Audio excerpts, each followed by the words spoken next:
And we need to take our country back. And we need to be winners. When you say that, Nancy, take our country back, what do you mean? What's wrong with our country today, and why do you think a Ted Cruz could change the country? I think he's a very intelligent man, and I think he knows what's going on behind the scenes better than the American people does. And we don't need a president like Obama no more. He's ruined our country. He's ruined Christmas. He's let the Muslims in. We can't say that word. We've got to be ashamed of everything. And we're not ashamed people. We're a proud people. And we're going to take our country back. So watch out, Obama. We're coming. How has he ruined Christmas? How has he ruined America? He scared the little children. They're not allowed to have Santa Claus in the schools where, it might offend the Muslims. Well, what about them offending us? It works both ways. Political correctness has just gone completely out of control. I mean, it's totally out of control. The smallest minorities in this country are ruling what takes place. And the quiet majority folks like ourselves, and probably you also, are just voiceless. And that has to stop. And Ted's the man to make it change. Thank you both very much. Some more participants here at this rally. Why did you come out? Republican presidential candidate Ted Cruz held a campaign rally in Mechanicsville, Virginia today.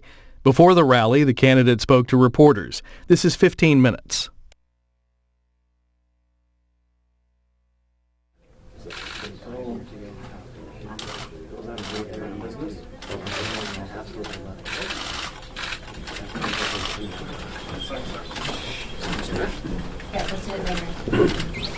Now, we want to see which reporters have been naughty and which reporters have been nice. Well, let me see. No, just kidding. Come out of the shade, Santa, Merry Christmas. Merry Christmas to you too, Senator. Thank you for being here, and thank you for bringing Christmas cheer to our rally. Pleasure. I'm glad I brought some cool weather. It is a wonderful thing. Yes, it is. Your reindeer aren't happy, is it? No, they're not. No, they're not. But it's an extreme pleasure to be here, sir. Thank you very much. My pleasure. Thank you. Merry Christmas, everyone. Welcome to our national fly-around. We are having an incredible trip across the Super Tuesday states. Yesterday, we had a tremendous rally in Las Vegas. We went from there to St. Paul, Minnesota, had a packed house, enormous enthusiasm in Minnesota. We're now in Virginia. We're headed to Georgia. We're going through the March 1st Super Tuesday states, and I'll tell you, the enthusiasm that we are seeing all across the country is really breathtaking. We are seeing conservatives uniting behind our campaign. We're seeing it in the early primary states. We're seeing it in Iowa and New Hampshire and South Carolina and Nevada. But we're also seeing it throughout the March 1st Super Tuesday states and throughout the country. And from the beginning, this race has been very simple. If conservatives unite, we win. And conservatives are coming together. They're uniting behind our campaign. And that's why we're winning right now. With that, happy to answer any questions. Senator Cruz, in an interview with CBS, Senator Rubio said, I'm missing the Omnibus vote. Well, in essence, not voting for it is a vote against it. What's your reaction to that? And will you join Senator Paul's call for Senator Rubio to resign over missing votes? Well, listen, I'm going to let Marco defend his own voting record. I can tell you I flew back to Washington, D.C. today to vote against this omnibus. I think this omnibus was a betrayal of the men and women who elected us. All across this country, people are frustrated out of their minds. They're frustrated because we keep winning elections as conservatives.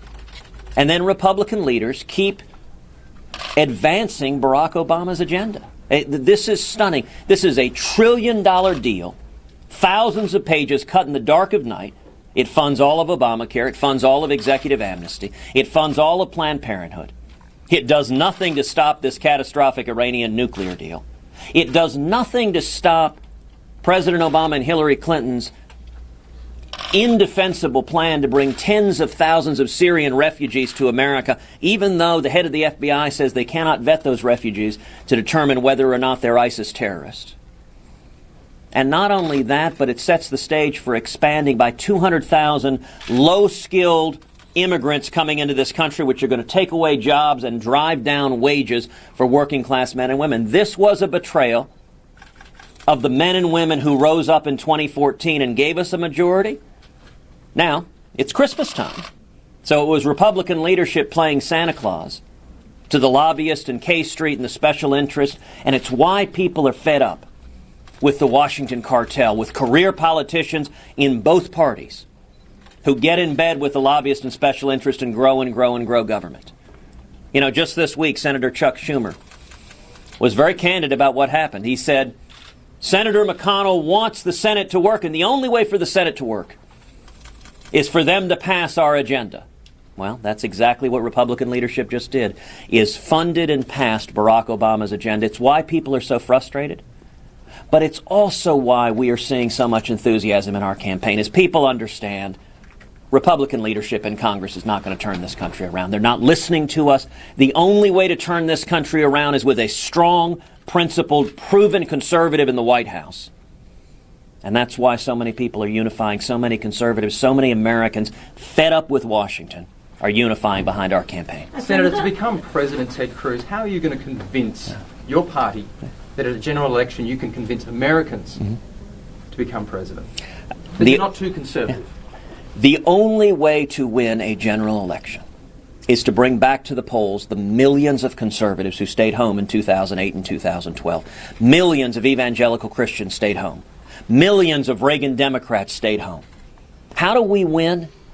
We need to be the party of hard-working men and women, blue-collar workers, hard-working men and women that want to believe again in the promise of America. And we need to run against the bipartisan corruption of Washington, D.C. that Hillary Clinton embodies. That's how we win. I'll tell you, if you look at our base consists of the Reagan Democrats. It's the working men and women. It's the Ohio steel workers and the Michigan auto workers. It's the electricians and truck drivers and plumbers and the working men and women, the cops and firemen, the people with calluses on their hands who have gotten hammered for 7 years under the disastrous Obama-Clinton economy.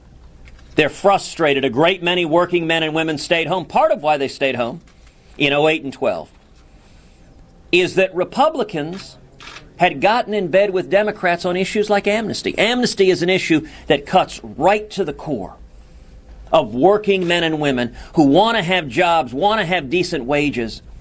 You know, we have right now today the lowest percentage of Americans working since 1977. Wages have stagnated. They're the same as they were 20 years ago. And people are fed up and they're tired of seeing Democrats and Washington establishment Republicans getting in bed together and acting as the water carriers for big business to allow more and more illegal immigration, allow more and more amnesty, drive down wages, cheap labor. Washington thinks is great for big business, but it's not great for the working men and women. And I will always fight for the working men and women of this country. That's how we win the general election. Those people support Donald Trump. I just heard Rush Limbaugh criticizing Donald Trump for criticizing you. So what's your reaction? Listen, I love Rush Limbaugh. He is a powerful voice for freedom and conservative principles. And as it concerns Donald Trump's a friend of mine. There are an awful lot of folks in the media that want to see a cage match between me and Donald Trump. I think the Washington establishment is desperate for that battle. I have no interest in giving them what they want. Senator, you ruled out. Rubio has really been hammering you on immigration. I really don't understand how you could say that you never supported legalization.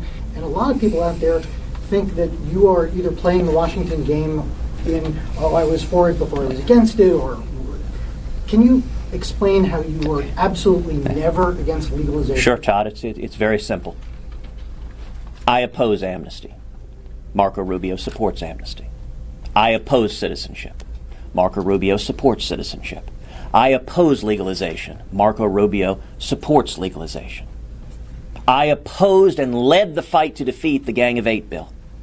Marco Rubio authored and led the unsuccessful fight to pass the Gang of Eight bill. You know, if you go back to 2010 when Senator Rubio was running for Senate in Florida, he promised the men and women of Florida, if you elect me, he said, I will lead the fight against amnesty. That's what he told Floridians. Now, Todd, you'll remember in Texas, I promised the men and women of Texas the exact same thing. I said, if you elect me, I will lead the fight against amnesty. In 2013, there was, as Ronald Reagan would have put it, a time for choosing. Everyone had to choose which side of the line they stood on. Senator Rubio unfortunately made the decision not to honor the promises he made to the men and women who elected him. Instead, he decided to stand with Chuck Schumer and Barack Obama and Hillary Clinton and the big money interests in Washington and lead the fight to pass amnesty. And I made a very different decision. I made the decision to stand with Jeff Sessions and Steve King and the American people against amnesty, to lead the fight to defeat the Rubio-Schumer amnesty bill. At the time, you said that you supported what you were pushing because it would legalize people in the country. That is factually incorrect. That statement is false. And you know, back in 2013, back in 2013, the Rubio campaign believed it would benefit them politically if they broke their promises to the Florida voters and pushed amnesty. And presumably it was because they thought the big money donors in the Republican Party would reward them. Remember, that was back when Senator Rubio was on the cover of Time magazine, named the Savior. Well, they're regretting that decision now. They're wanting to run away from it. And yet facts are stubborn things. So what the Rubio campaign laughingly is pushing is I introduced a whole series of amendments to defeat the Rubio-Schumer amnesty plan. One of those amendments was an amendment that says nobody here illegally can ever be eligible for citizenship. It was a one-page amendment. It was a very simple amendment. It simply said no citizenship ever. What the Rubio campaign is spinning, and an awful lot of reporters are repeating unquestioningly, is that because I submitted that amendment to get rid of citizenship, that it means I supported the other aspects of the Gang of Eight. That's nonsense. And I would point out that supporting me in that fight for that citizenship amendment was Mike Lee and Jeff Sessions. I'm not aware of anyone who is putting forth the ludicrous claim that Jeff Sessions was somehow supporting legalization. Jeff and my positions were identical on this. And even more fundamentally, it worked. You remember back in 2013 how triumphant Senator Rubio, Senator Schumer, President Obama were. They were going on TV saying, we've got the votes to push this through the Senate. We've got the votes. Republican leadership in the House is going to take it up. We're going to pass it. They were convinced of that. And a handful of us, and it was a lonely handful in the Senate, led the fight against it. Jeff Sessions and I both stood on the Senate floor, were assailed from all directions. I spent 30 minutes on the radio with Rush Limbaugh. The question a minute ago was about Rush Limbaugh. During that half-hour Rush Limbaugh interview, the phones on Capitol Hill erupted as people across this country lit up the phones, and we turned the debate. The amendment on citizenship was very simple. To use a poker analogy, yesterday I was in Las Vegas. To use a poker analogy, what we did is we called their bluff. We called the bluff of the Democrats and the establishment Republicans who were pushing it. They claimed it was about the immigrants. This was always about partisan politics. You know, the new politically correct term, it's no longer illegal aliens. Now it's undocumented Democrats. This was about partisanship, and my amendment saying no citizenship laid naked the hypocrisy behind it, and it's how we defeated it. So what we've seen the last couple of days is the Washington establishment is panicking. They're panicking because conservatives are uniting behind our campaign, and they know that if that continues happening, this primary is over. So they're trying to muddy the water. They can't back away from Senator Rubio's longtime support for amnesty, so they're trying to suggest everybody else does it. Well, you know, in the last 48 hours, Senator Mike Lee has come out publicly and said, Ted is telling the truth, Marco is not telling the truth. Senator Jeff Sessions has come out publicly and said, Ted is telling the truth, Marco is not telling the truth. And Rush Limbaugh has come out publicly and said, Ted is telling the truth, Marco is not telling the truth. As John Adams famously said, facts are stubborn things. And I understand the political desire of other candidates to try to muddy the record, but the facts are simple. I oppose amnesty. I have always opposed amnesty, and I always will oppose amnesty. And I will note, the other candidates on that stage are not willing to say that because that has not, is not, and will not be their position. But Senator, Thank you. Clarify though. Why didn't you tell us that for the last year? You only did it this week. Okay. 2013. Thank you.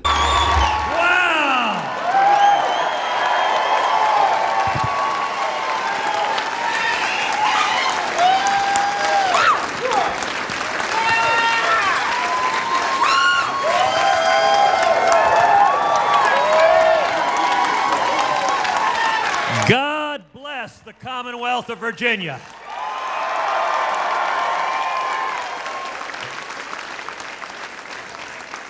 You know, Pastor Thompson, thank you so much for welcoming me here. Thank you, everyone, for being here. Ken, thank you for your friendship. Thank you for your strong, principled leader. Let me say to the men and women of Virginia, Ken Cuccinelli is a strong, principled, courageous conservative. He was a remarkable attorney general. He would have made a tremendous governor of Virginia.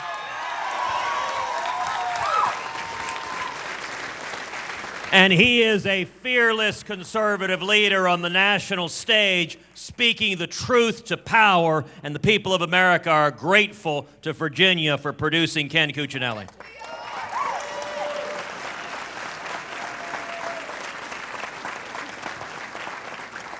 You know, the folks of this great state know a little bit about fighters.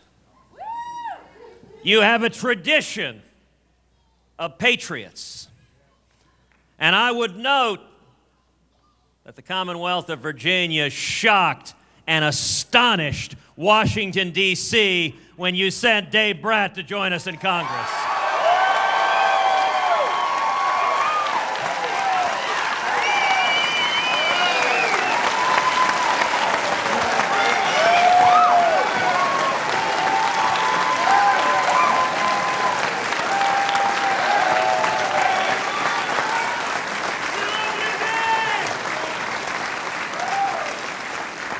There was a sonic boom on the other side of the Potomac. And for a second there, people seemed to realize it's almost as if we, the people, are sovereign.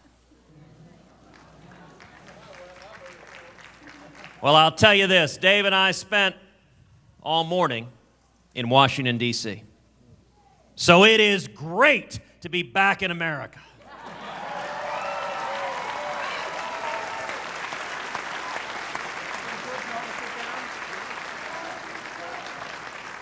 So on Tuesday in Vegas, we had kind of a quiet evening.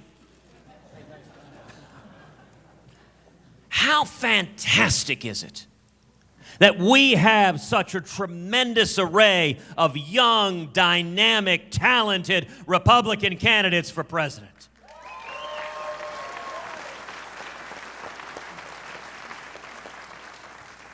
And what a contrast with the Democrats.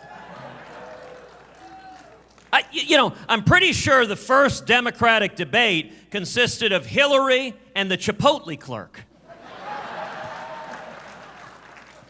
Well, now, actually, that's not fair. That's not fair. We can't forget about Bernie Sanders. So now, the Democratic field consists of a wild-eyed socialist with ideas that are dangerous for America and the world, and Bernie Sanders.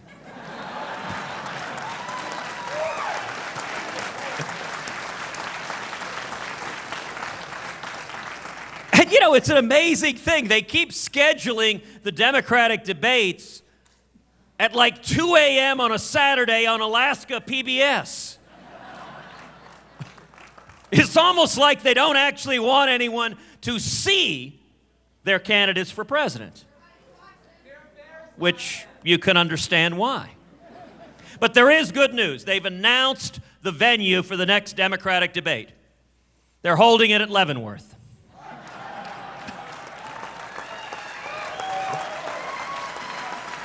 They wanted to make it easier for Hillary to attend.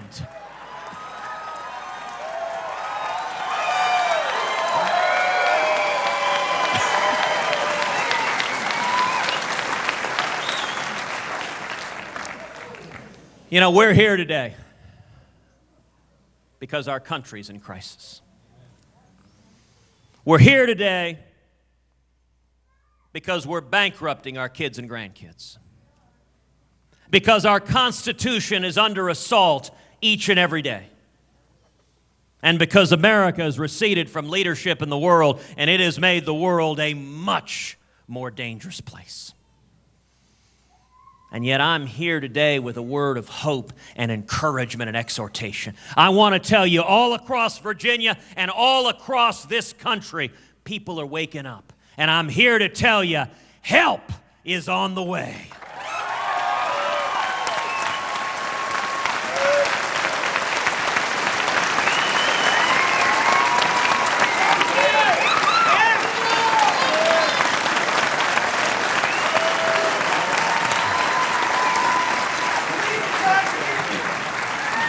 So I want to ask everyone here to look forward.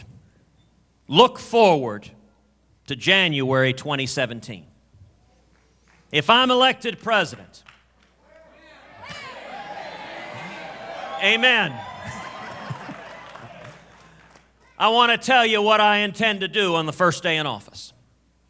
The first thing I intend to do on the first day in office is rescind every single illegal and unconstitutional executive action taken by this president.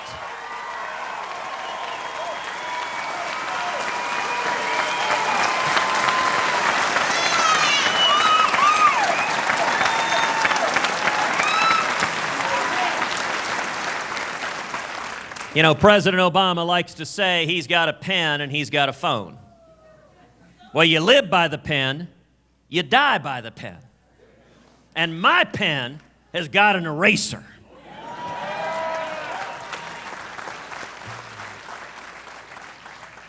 But you know, sadly, the corruption hasn't just been limited to the White House. It is extended across every agency of the federal government. The second thing I intend to do on the first day in office is instruct the United States Department of Justice to open an investigation into Planned Parenthood and these horrible videos.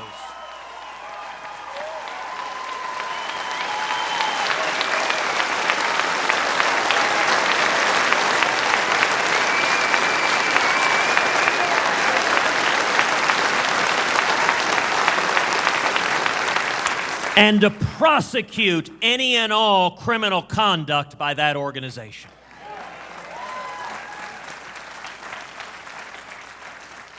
The administration of justice should be blind to party or ideology. The only fidelity at the Department of Justice should be to the laws and the Constitution of the United States.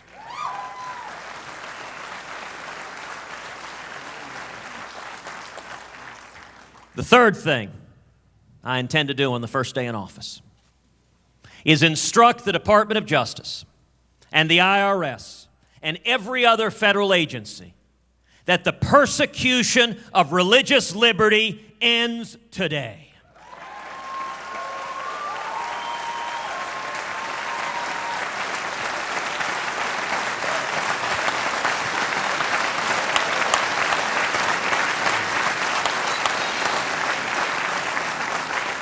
That means that every serviceman and woman has the right to seek out and worship God Almighty with all of our hearts, minds, and souls, and their superior officer has nothing to say about it.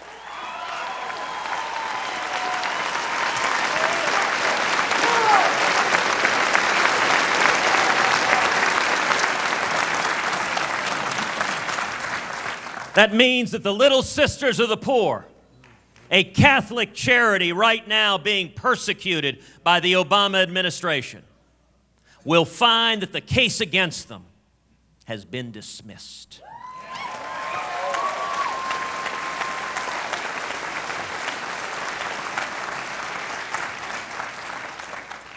The fourth thing I intend to do on the first day in office is rip to shreds this catastrophic Iranian nuclear deal.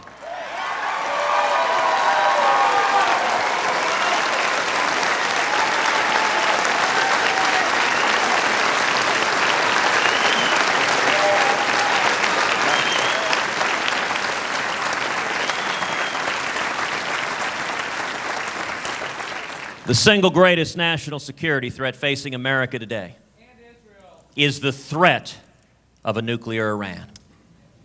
And we need a commander-in-chief who will stand up on the world stage and say unequivocally, under no circumstances will the nation of Iran, led by a theocratic Ayatollah who chants death to America, under no circumstances will Iran ever acquire a nuclear weapon.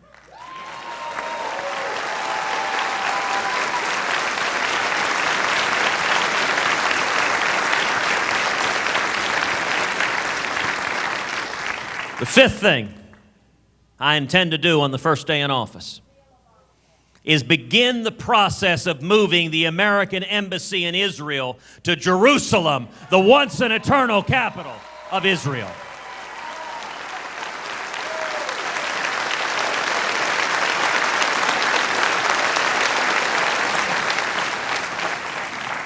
You know, a lot of presidential candidates, both Democrats and Republicans, have made that exact same promise.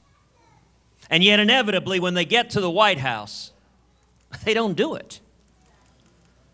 Because what happens is their teams come to them and they say, you know, if we do this, it'll make other folks in the Middle East really, really unhappy with us.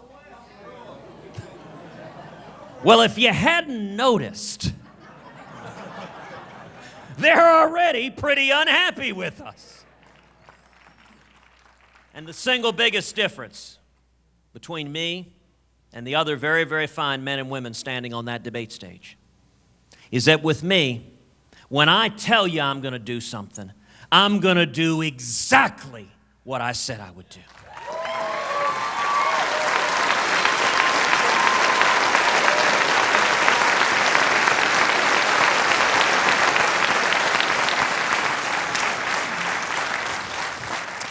So that's day one.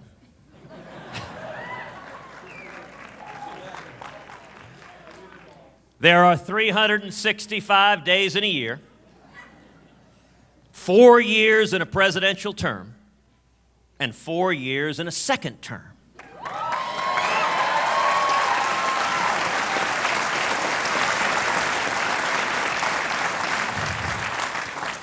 By the end of 8 years, there are going to be a whole lot of newspaper reporters and editors and journalists that have checked themselves into therapy.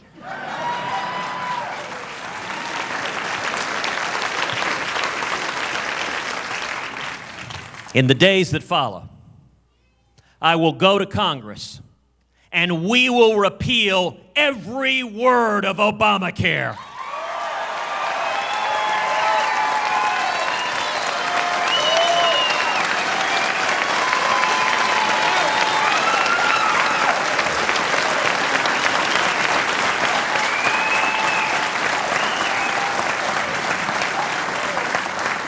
We'll pass common sense health care reform that makes health insurance personal and portable and affordable and keeps government from getting in between us and our doctors.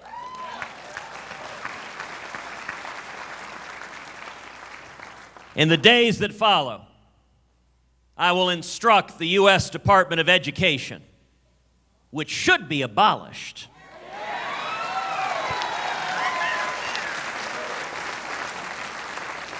I will instruct the Department of Education that Common Core ends today.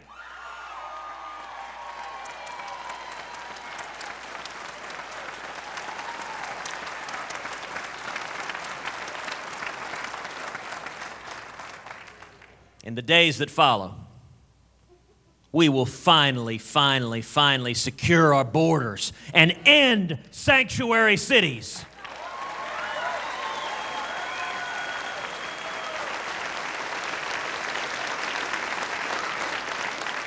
There are about 360 jurisdictions in America that declare themselves sanctuary cities. They're going to find every penny of federal money cut off.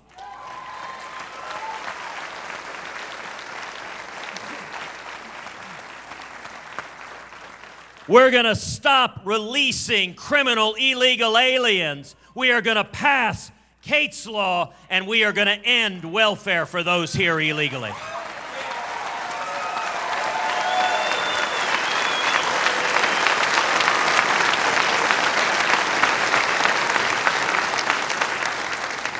In the days that follow, we will rebuild our military, and we will honor the commitments made to our soldiers and sailors and airmen and Marines.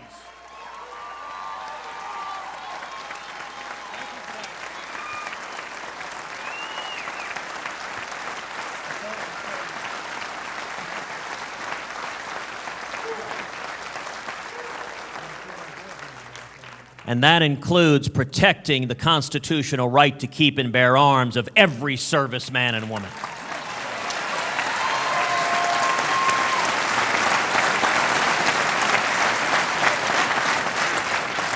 So that the next time a jihadist walks into a recruiting center in Chattanooga, he's going to encounter the business end of a firearms wielded by a dozen Marines.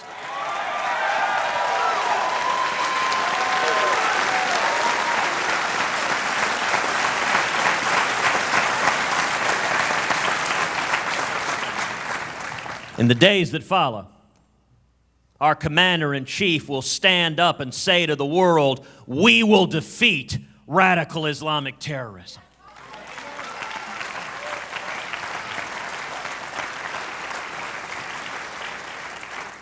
We'll have a president willing to utter the words, radical Islamic terrorism.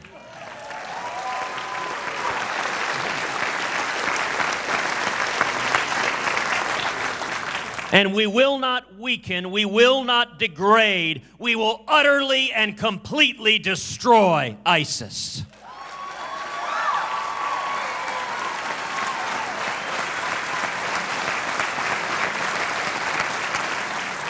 We'll make clear to any militant on the face of the planet, if you go and join ISIS, if you wage jihad against America, if you attempt to murder innocent Americans, you are signing your death warrant.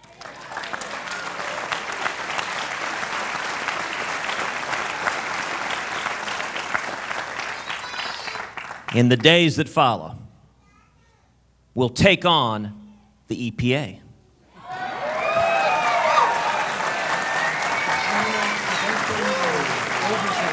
And the CFPB, and the alphabet soup of federal agencies that descend like locusts on small businesses, killing jobs all across this country.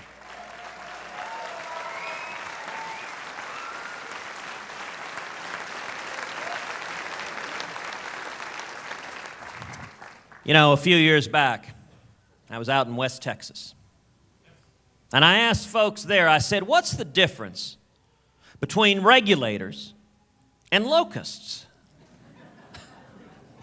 I said, well, the thing is, you can't use pesticide on the regulators. And this old West Texas farmer, he leaned back, said, want to bet?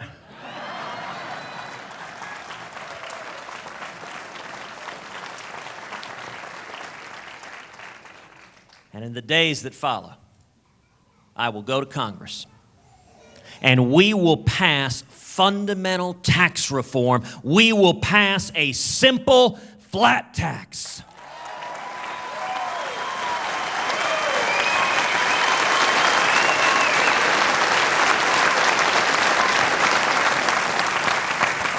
So that every American can fill out your taxes on a postcard. And when we do that, we should abolish the IRS.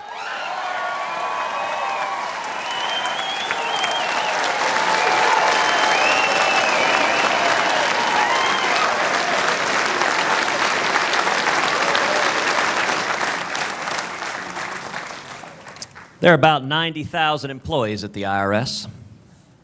We need to padlock that building. Take all 90,000 and put them down on our southern border.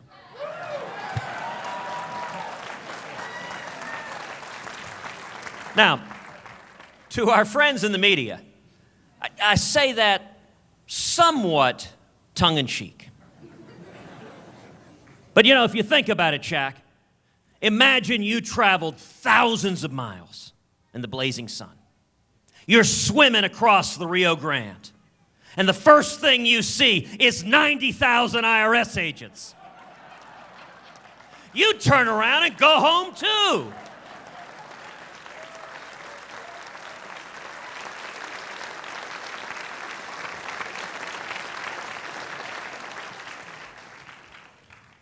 Now, some of y'all may be thinking, all of this makes sense to me.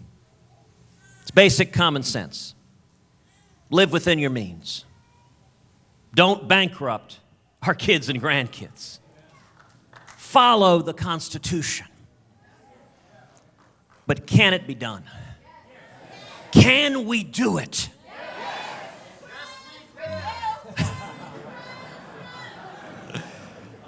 Well, you know, Scripture tells us there's nothing new under the sun. I think where we are today is very, very much like the late 1970s. I think the parallels with the Jimmy Carter administration are uncanny. Same failed economic policy, same misery, stagnation, and malaise, same feckless and naive foreign policy. In fact, the exact same countries, Russia and Iran, openly laughing at and mocking the President of the United States.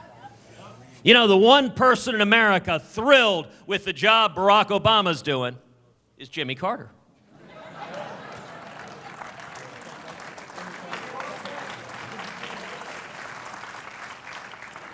So why is it that analogy gives me so much hope and optimism?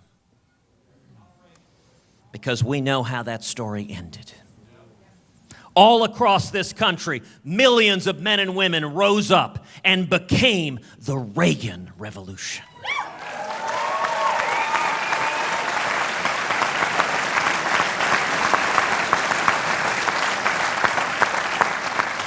And it didn't come from Washington. Washington despised Ronald Reagan. By the way, if you see a candidate who Washington embraces, run and hide.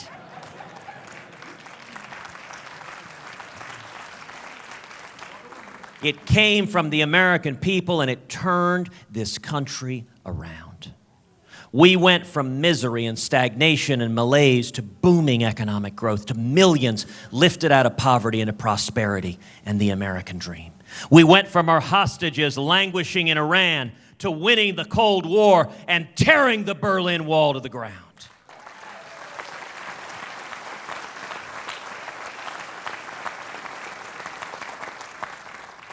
Why am I so optimistic? Because the same thing is happening again. All across Virginia, all across this country, people are waking up. There is an awakening. There is a spirit of revival that is sweeping this country.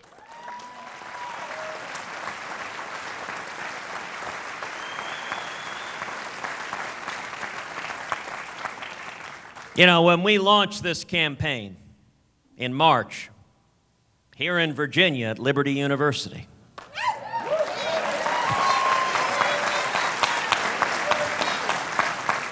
when we launched this campaign, the New York Times promptly opined, Cruz cannot win because the Washington elites despise him. I kind of thought that was the whole point of the campaign.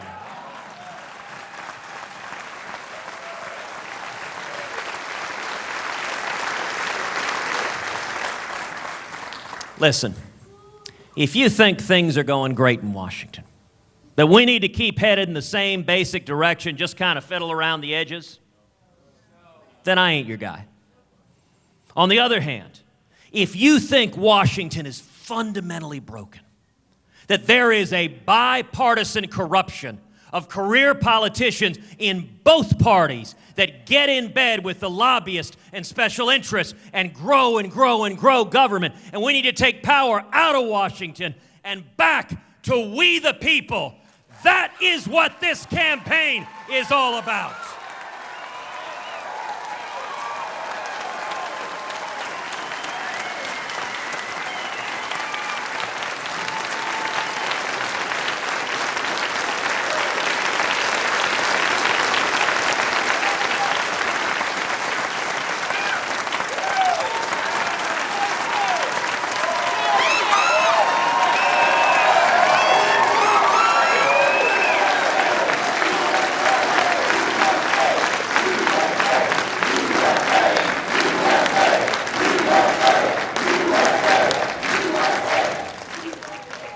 So let me close with this. You know, for all of us, freedom is not some abstract concept that we read about in a school book. Freedom is real, it's personal, it's in our families. You know, for me, I think about my dad. My father was born and raised in Cuba. And as a teenager, my dad fought in the Cuban Revolution. And he was imprisoned and tortured. When he was 17 years old, Batista threw him in prison. He was laying on the floor of a Cuban jail cell covered in mud and blood and grime. His nose was broken, his teeth were shattered out of his mouth. And he remembers thinking, I don't have any kids. Nobody depends on me. It doesn't matter if I live or I die. But thankfully, God had different plans for my father. He was released from that jail cell and he fled to America in 1957. He came here, he was just 18 years old. Couldn't speak a word of English, had nothing. Had $100 sewn into his underwear. Got a job washing dishes. Made 50 cents an hour. He worked 7 days a week, paid his way through school. He and my mom went on to start a small business together. So I grew up in Texas as the son of two small business owners, seeing the ups and downs, the challenges and the triumphs of running a small business. Today, my dad is a pastor. He travels the country preaching the gospel.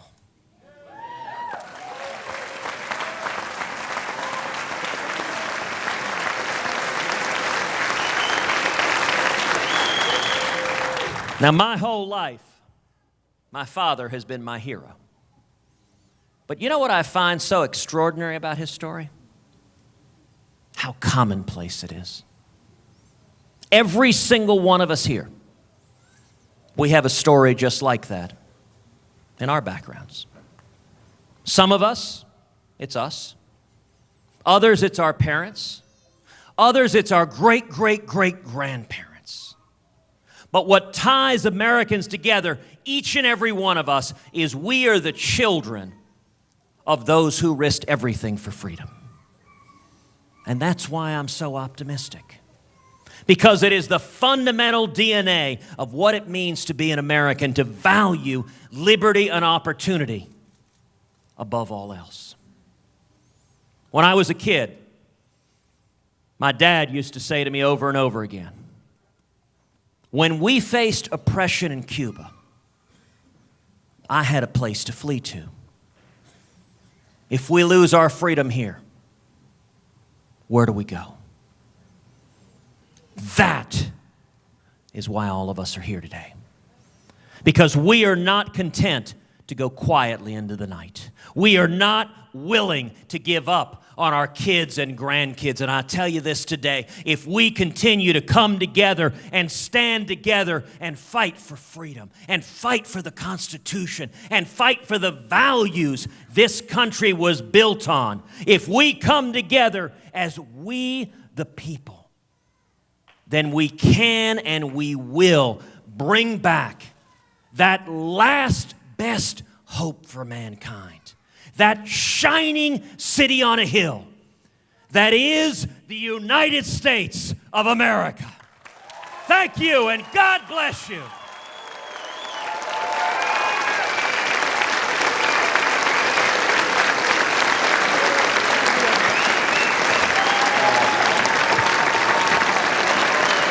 I'm doing fantastic. Good to see you, Steve. Let me begin by asking the comments by Speaker Paul Ryan that in a divided government you don't get everything that you want. Based on your vote today on the budget, you disagree? I do. Today's Omnibus vote was a betrayal. It was a betrayal of the men and women who gave us Republican majorities in both houses of Congress. For too long, we keep electing Republicans who end up voting to fund Barack Obama's agenda. This was a $1 trillion budget deal. It was negotiated in the dark of night, thousands of pages. It funds 100% of Obamacare. It funds 100% of executive amnesty. It funds 100% of Planned Parenthood. It does nothing to stop this catastrophic Iranian nuclear deal. It does nothing to stop President Obama's plan to bring to America tens of thousands of Syrian refugees. even though the FBI tells us they cannot vet those refugees to determine if there are ISIS terrorists among them. There is a reason why the men and women here in Virginia and the men and women all across the country are feeling a volcanic frustration. So because if we keep winning elections and nothing changes. If elected, do you want to change in the Republican leadership in Congress? Well, what is clear now is that leadership is not going to come from Congress, that Republican leadership in Congress is either incapable or unwilling to lead, which means what we need is a strong, principled conservative in the White House. If I am president, I will make unambiguously clear, if you send me $1 trillion budget filled with corporate welfare and pork, I will veto it. We need a president who leads, and the problem we face is what I call the Washington cartel. It's the career politicians in both parties that get in bed with the lobbyists and special interests, and they grow and grow and grow government. If you think about the last time we broke the Washington cartel, it was in 1980. It was the Reagan Revolution. It came from the people, a tidal wave that arose from the grassroots. What I am so encouraged by now is we're seeing in this presidential campaign that same grassroots tidal wave building. We're seeing conservatives uniting behind our campaign. To date, we've had roughly 600,000 contributions as people all over the country have gone to tedcruz.org. People are standing together, and I'm convinced 2016 will be an election like 1980, that we will win by following Reagan's admonition, by painting in bold colors, not pale pastels. So final question, let's talk about your strategy post-Iowa, and is this now a campaign between you and Marco Rubio? Well, our strategy is very simple. From day one, it has been to unite conservatives, to bring together that old Reagan coalition. And what I'm so encouraged by is we're seeing that happening. We're seeing conservatives and evangelicals and libertarians coming together.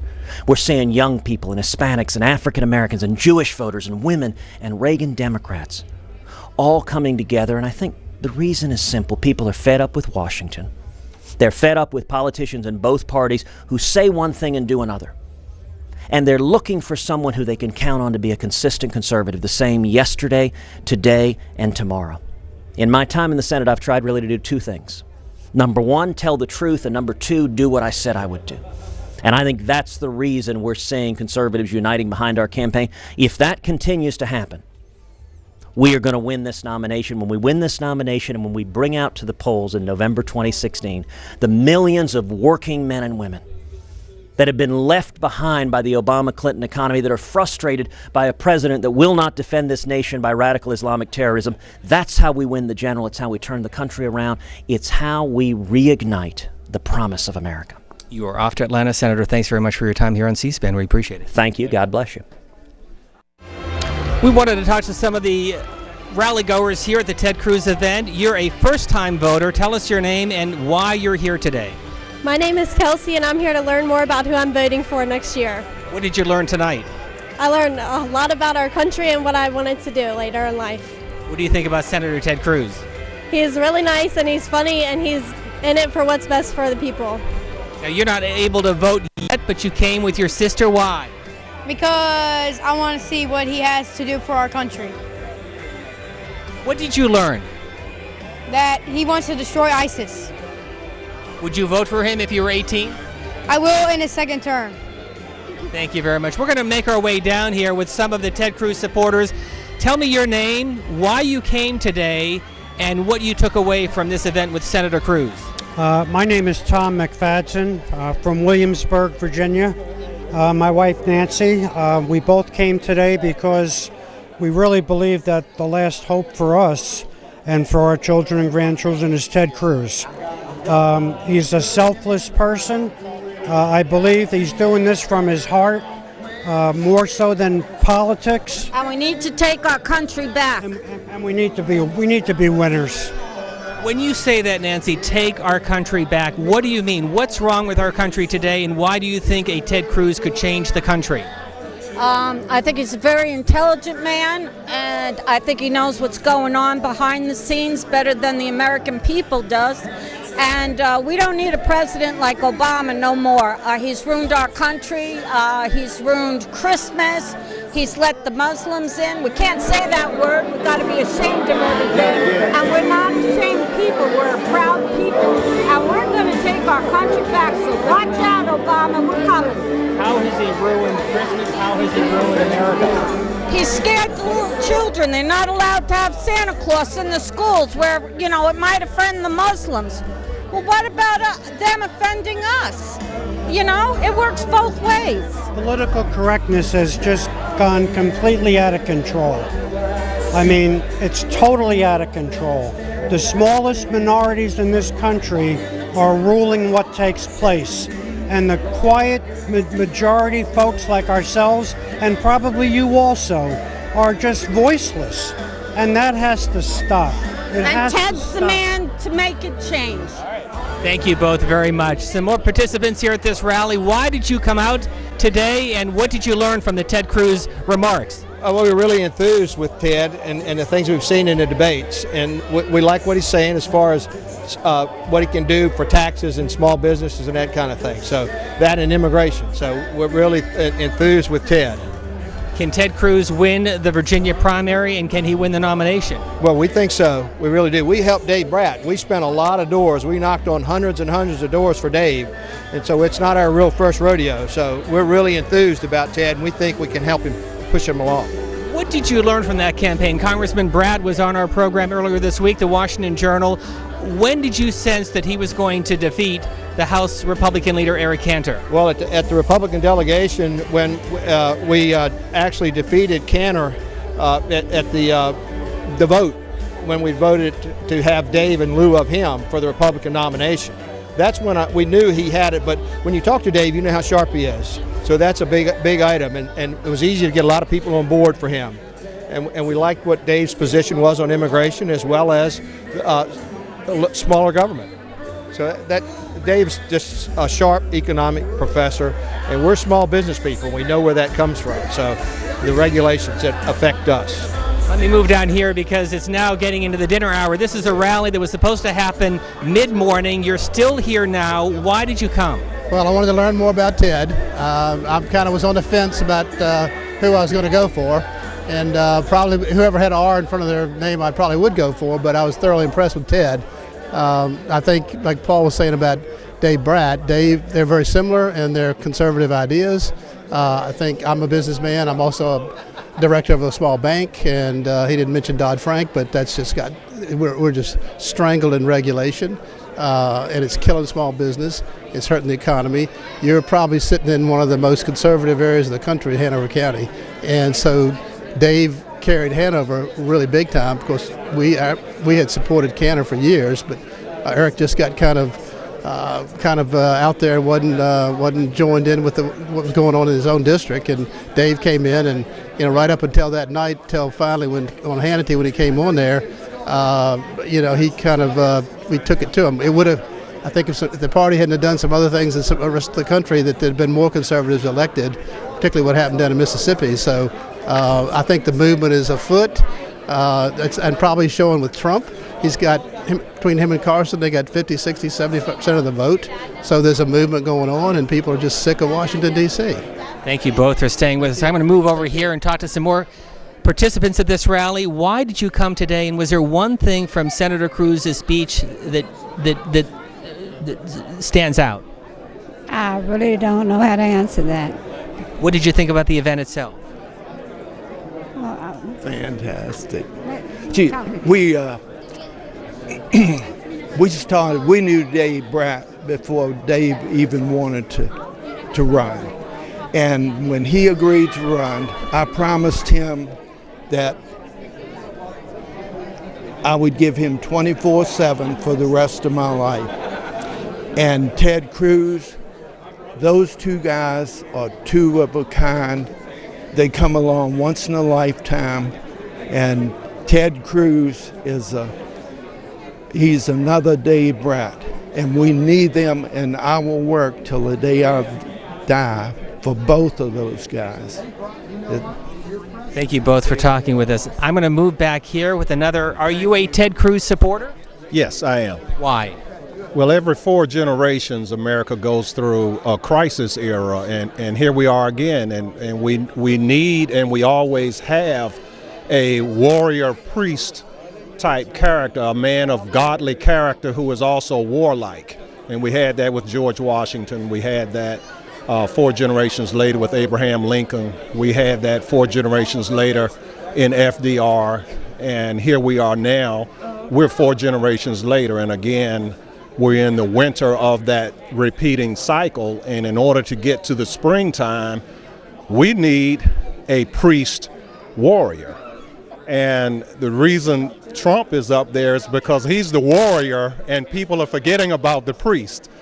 And the reason Ted Cruz is surging is because Ted Cruz has both sides of that equation. Ted Cruz is the warrior priest, but the Christian side has so many choices. You have Dr. Carson, you have Huckabee, you have Santorum, you have a lot of good, strong Christians, and as more Christians drop out, that Christian conservative constitutional support is going to coalesce around future President Cruz, I hope. But can he thread the coalition to win if he's the nominee and defeat the Democrats to get to 270 electoral votes? This is a Christian nation regardless. It's a 70% center-right nation. The Democrats have been outthinking Republicans and conservatives, but Ted Cruz is one of the smartest Republicans we've had in quite a while. He is the complete package. And your name, sir, and where are you from? Craig Johnson from Richmond. Thank you very much. And just one other group over here, some younger voters, potential voters.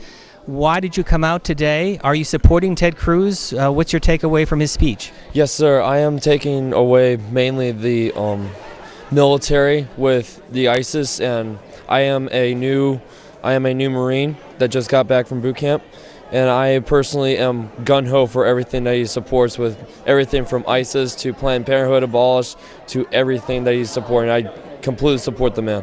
Good luck to you in the Marines. Let me talk about you. Why did you come here? What's your name? What's your name, by the way? Gabriel Seth Hawkins, sir. And where are you from? I am from Richmond, Virginia, sir. And we'll move down here. Your name, sir, and where are you from? David Sloan. I'm from Virginia.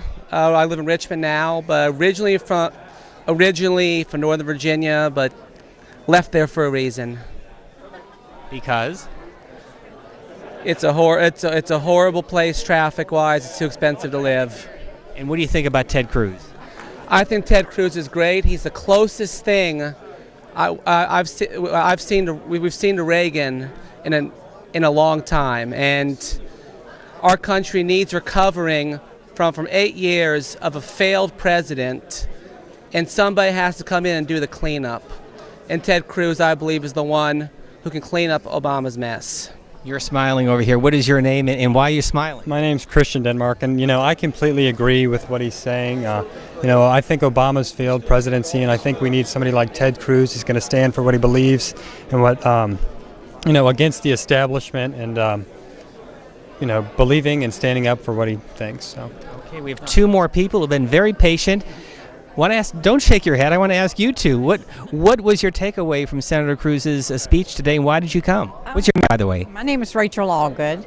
I enjoyed listening to him. We all need a change in Washington, and it seems like he's there to do that.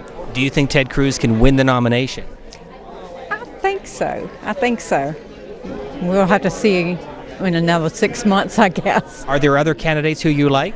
Well, we kind of like Trump also. I think Cruz, Trump ticket would be good. Why do you like Donald Trump? Oh, because he stands up and says it like it is, and what most Americans would like to hear and would like to have the courage to say it themselves. We're going to give you the last word. What is your name and why are you here today? My name is Larney Allgood, and I'm the vice president of the Mechanicsville Tea Party. And I like Mr. Cruz fine. He gave an excellent speech, and I think he would make a terrific vice president for Donald Trump. And Trump is the leader. He is leading he is running the whole he is just running the whole show as far as the nomination process is concerned. Everybody else is more or less just following along behind him, and the ones that argue against him just fall by the wayside. They no longer exist. I see Mr. Trump is at about 46% of the, and Mr. Cruz is at about 15 to 16%. As fine an outstanding man as Mr. Cruz really is, Mr. Trump is just out there and he's doing it. He's leading the show. He's running the whole nominating process. And I think he and Ted Cruz would be an excellent team. Let me just ask you one final question, because a lot of people have criticized the tone of this campaign from Donald Trump. You're shaking your head. Why?